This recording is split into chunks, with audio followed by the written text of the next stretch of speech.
Bem-vindo ao canal e-audiolivro.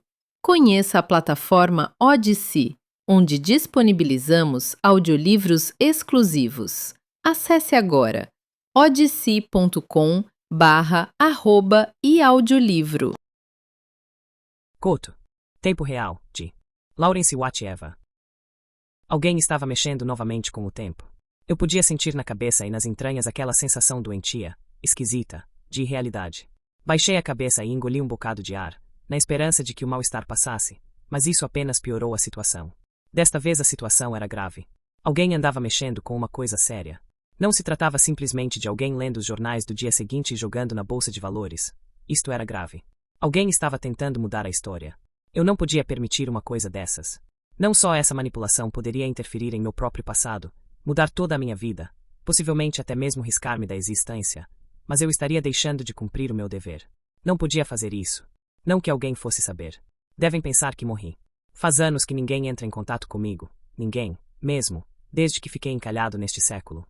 Devem ter me dado por perdido quando minha máquina e meu parceiro desapareceram no fluxo. Mas eu não estava morto e tinha um trabalho a fazer. Com ou sem ajuda do quartel-general, com ou sem parceiro, com ou sem minha máquina, tinha uma missão a cumprir, uma realidade a preservar, um mundo inteiro a defender. Sabia qual era o meu dever. Sei qual é o meu dever. O passado não admite manipulação. Eles poderiam mandar mais alguém, mas talvez não possam. Talvez a mexida já tenha mudado demais as coisas. Quem sabe não a perceberam a tempo. Ou talvez simplesmente não disponham de ninguém no momento. A técnica das viagens espaciais permite que se use eficientemente a força do trabalho, com 100% de eficiência, colocando-a instantaneamente na época necessária, mas isso não é suficiente quando se tem que vigiar todo o passado, desde o alvorecer dos tempos até o presente, não este presente, mas o presente real. Para vigiá-lo por inteiro, seria preciso 1 milhão de pessoas e eles sempre tiveram problemas para recrutar gente. As tentações são grandes demais.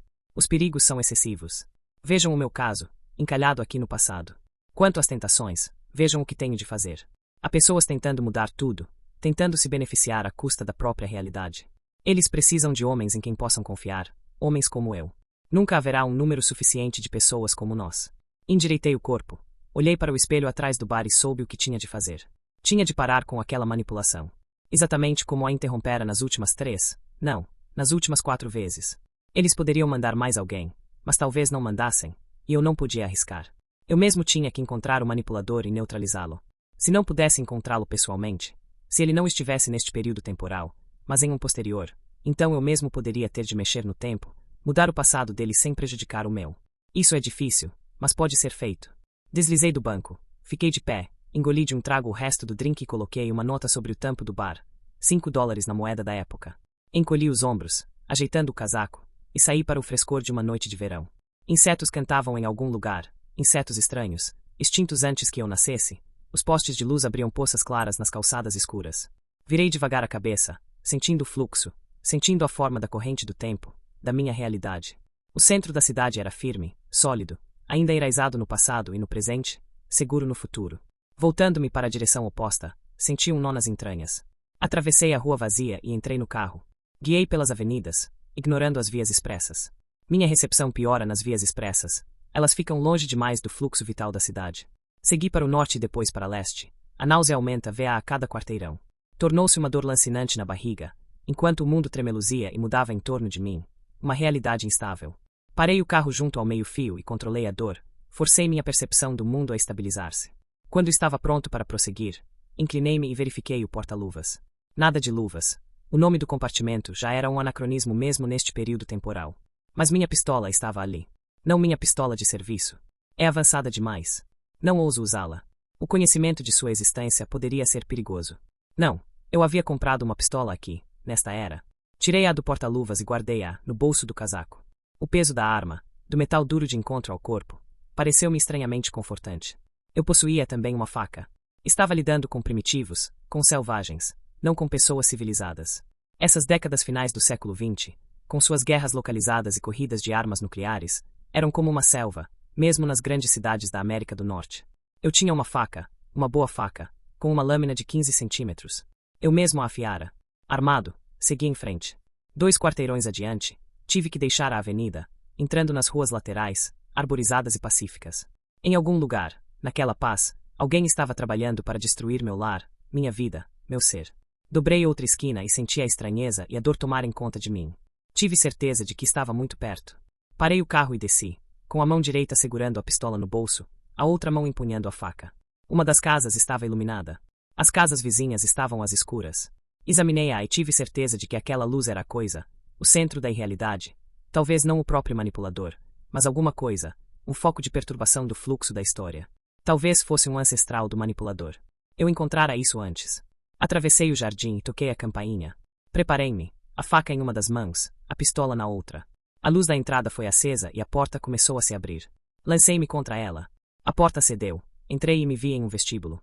Um homem de uns 40 anos de idade fitou-me, segurando o pulso no lugar onde a porta o atingira ao escapar de sua empunhadura. A porta não tinha corrente. Talvez eu tivesse usado mais violência que o necessário. Entretanto, eu não podia correr riscos. Apontei a pistola para o rosto do homem e apertei o gatilho. A arma produziu um estrondo que parecia o fim do mundo e o homem caiu, enquanto a parede atrás dele ficava suja de sangue e pedaços de carne. Uma mulher gritou de dentro da casa, e eu apontei a arma para ela, indeciso. A dor continuava. Vinha da mulher. Puxei novamente o gatilho. A mulher caiu, com a blusa manchada de sangue vermelho. Olhei para ela no chão, enquanto a dor desaparecia e a estabilidade voltava. Eu era real, novamente. Se o homem era seu marido, ela talvez estivesse destinada a se casar novamente, ou a ser infiel. Ela teria sido a ancestral do manipulador, mas não ele. A distorção do tempo parará apenas quando a mulher caíra. Lamentei ter atirado nele, mas não tinha opção. Qualquer demora poderia ter sido fatal. A vida de uma pessoa é preciosa, mas não tão preciosa como a própria história. Senti uma pontada no estômago. Talvez fosse apenas um efeito retardado, mas eu precisava ter certeza. Ajoelhei-me e comecei a trabalhar rapidamente com a faca. Quando terminei, não podia haver dúvida de que os dois estavam mortos e de que jamais poderiam ter filhos. Acabado o trabalho, fugi dali, antes que a polícia trapalhona desta era pudesse interferir. Eu sabia que os jornais noticiariam no dia seguinte que aquilo fora obra de um lunático, de um ladrão desequilibrado mental, que entrará em pânico antes de poder levar alguma coisa, ou de alguém que matava por prazer pervertido. Isso não me preocupava. Eu salvara novamente a história. Entretanto, preferia que houvesse outra maneira. Às vezes, tenho pesadelos sobre o que faço. Às vezes, sonho que cometi um erro, que matei a pessoa errada, que eu mesmo me encalhei aqui. E se não foi uma falha mecânica que lançou a máquina no fluxo? Se fui eu mesmo que mudei meu passado?